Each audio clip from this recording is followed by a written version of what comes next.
Good morning, everyone. Welcome to 10 Minutes Daily Cafe Chat. It is Friday, March 20th, 2026.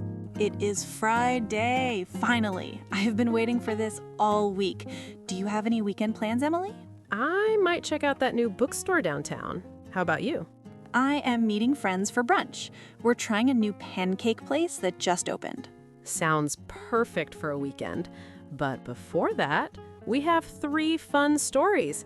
Harry Potter drinks at Starbucks, a scary truth about teens using AI to diet, and a chocolate-scented ad that made people angry on the London Underground. If you are new here, welcome. We take real news and turn it into natural English conversation. 10 minutes, no textbooks. Subscribe so you don't miss our weekend episodes. So, Lisa, quick question. What comes to mind when you hear the word trust? Trust? Like trusting someone to keep a promise? Why? Because all 3 of today's stories come down to trust, where we place it and what happens when it breaks.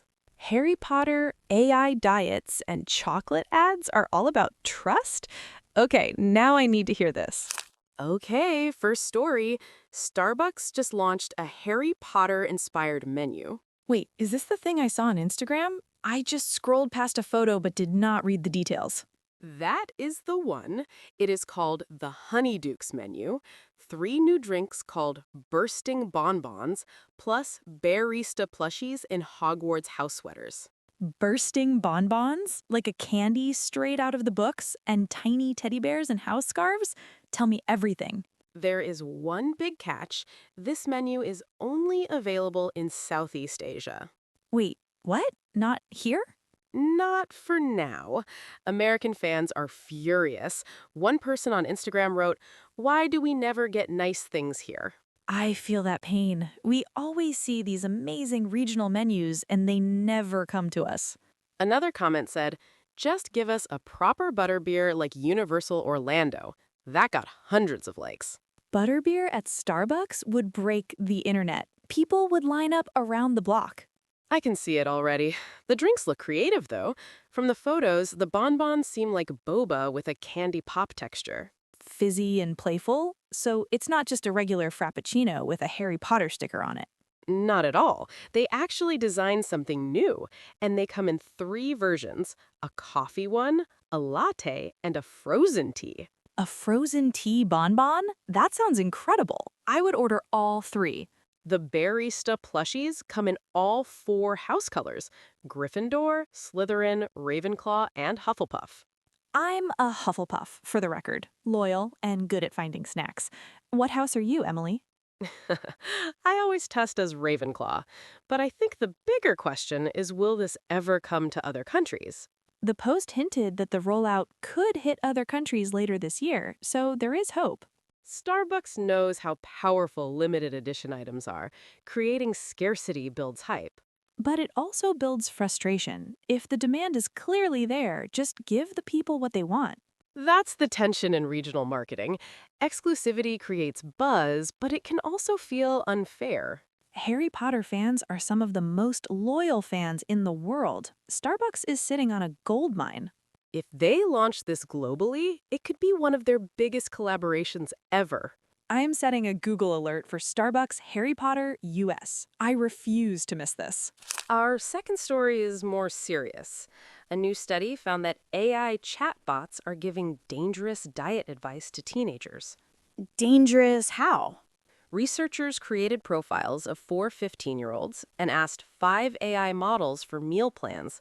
The AI recommended about 700 fewer calories per day than dietitians would. 700 fewer for a growing teenager? That is a huge gap. One plan told a 15-year-old boy to eat around 1,500 calories, tiny portions of chicken, rice, and broccoli for the whole day. That is barely enough for an adult at a desk. A teenager needs way more. The balance was off, too. Too much protein and fat, not nearly enough carbs. So it's not just low calories, the whole nutritional picture is wrong. And here's the scary context. Nearly 48% of teens tried to lose weight in the past year, About 2/3 use chatbots regularly. So millions of kids asking AI for diet help, and the AI is giving them plans that could stunt their growth. In extreme cases, teens on constant calorie deficits have needed hospitalization, hearts and brains affected. That is terrifying. A real dietitian would say, "You're 15. Your body is still growing. Let's talk about healthy habits." AI doesn't push back. It agrees with your request and gives you a plan. No follow-up questions.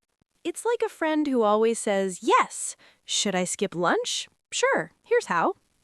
That's a great way to put it. A good doctor says, "Hold on. Let's think about this." AI just gives you what you asked for. But surely the AI companies know about this, right? Experts say that AI may be learning from diet misinformation online. Confidence is not the same as accuracy. So we trust AI because it sounds smart, but it doesn't actually know what's right for your body. One researcher had a useful tip. Add "following WHO nutrition guidelines" to your prompt. The results improved a lot. Good advice, but for health decisions, especially for teenagers, talk to a real person. Agreed. AI is a tool, but life and health decisions need a human touch. Parents, if your teens are using AI for diet advice, please have that conversation with them. Time for something lighter. An ice cream brand pumped chocolate scent into the London Underground. Wait, they made the subway smell like chocolate? On purpose? Magnum set up a multi-sensory ad in a tunnel connecting St. Pancras and King's Cross stations. Chocolate scent plus crackling sound effects like biting into a Magnum bar. That is actually creative. Walking through a tunnel and suddenly smelling rich chocolate, I would stop and look around. Some riders loved it. They said it added something fun to their commute. Better than the usual subway smell, right? Well, that is where it gets tricky. One man said the chocolate mixed with existing station odors. Oh no, what kind of odors? Direct quote, "The combination of the smell of urine and the chocolate is not doing it for me." I just lost my appetite. Chocolate and subway bathroom smells? That is the opposite of appetizing. The crackling sound confused people too. One commuter said it sounded like something falling out of a vending machine. So instead of a fancy chocolate experience, it felt like a haunted vending machine in a smelly tunnel. I cannot even make that up. Chuckles. Staff reported the smell drifted into offices and other platforms. Nobody planned for ventilation. The chocolate invaded the whole station. That is both hilarious and terrible. This is actually a growing trend. Brands are experimenting with smell, touch, and even temperature in their ads. I've seen coffee shops pump scent outside to attract customers, but that's open air. A closed tunnel is totally different. It raises a real question. How far is too far with ads in public spaces? The idea is brilliant, but you can't control smells in an old underground tunnel. Visual ads you can ignore. Sound ads you can tune out. But smell?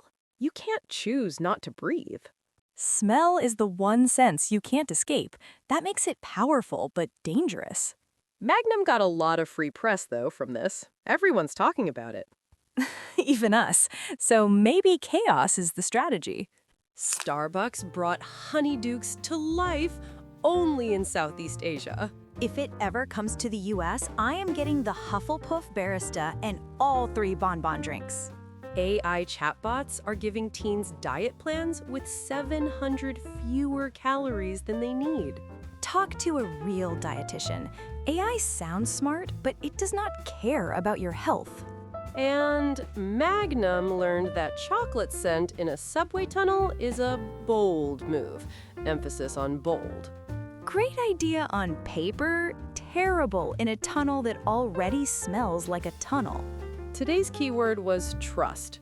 We trust Starbucks, but the best stuff stays overseas. We trust AI, but it gives dangerous advice. We trust our senses, but one bad smell ruins everything. Trust is earned, not assumed. That is the Friday takeaway. Today's question: Would you want scented ads in your commute, or is that crossing a line? Coffee-scented trains in the morning? Yes, but only if the train is clean first. Tell us in the comments. Like, subscribe, hit the bell. We're here every day, even weekends. See you tomorrow. Have an amazing Friday. Bye! Starbucks, bring the Harry Potter menu to the US, please.